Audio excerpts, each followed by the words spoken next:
first and only.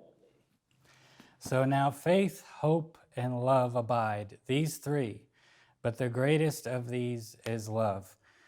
Corinthians chapter 13 is one of the most well-known passages, probably even one of the most used passages.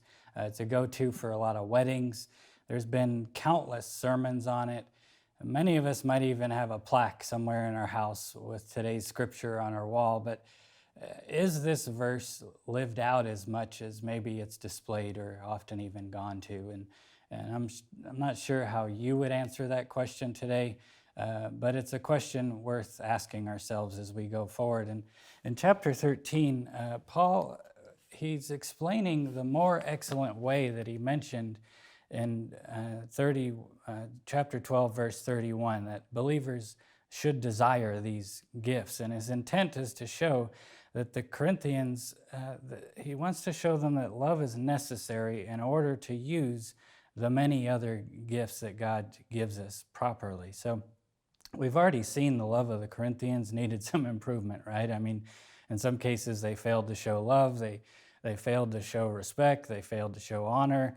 The wealthy members, remember, they were letting the poor people go hungry when they came together for the feast. And it kind of reminded me, going back to Jesus' story about the parable of the rich man and Lazarus, or the rich man lets Lazarus go hungry, and he had his fill during his life, but it didn't end well for the rich man, and Lazarus went into the joy of his master. So Paul wants to warn these Corinthians to use these things properly. And that all that wouldn't have happened to the rich man, right? If the rich man loved the Lord, I mean, all those other things would have been added to him. He would have had the faith, hope, and love, and been compelled by that to help Lazarus in his need. So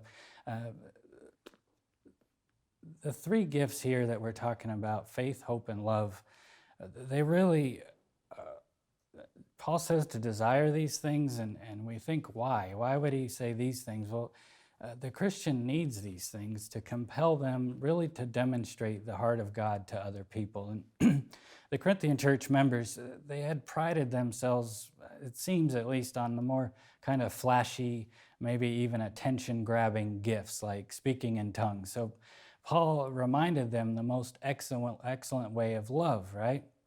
And the gifts that the Corinthians mostly desired were the temporary ones. And Paul's saying, no, faith, hope, and love, these three are foundational gifts. They are permanent, and they should be more desired, and they abide, they remain forever. So, but the greatest of these three things is love. And I don't know about you, but I wonder to myself, why is love the greatest of these three? And my mind actually, when I think about the greatness of these three, faith, hope, and love, my mind actually wants to go towards faith, because if I didn't have faith in God, how would I have love for him or anybody else? But it actually goes the other way around. Love is the greatest, because love in turn gives us the faith, and it kind of nurtures faith and hope.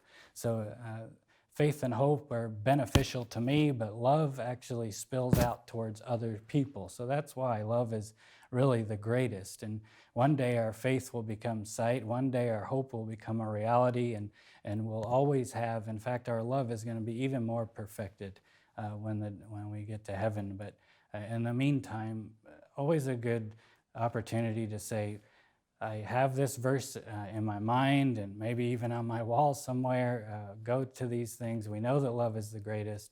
Does my life demonstrate the fruit of that truth?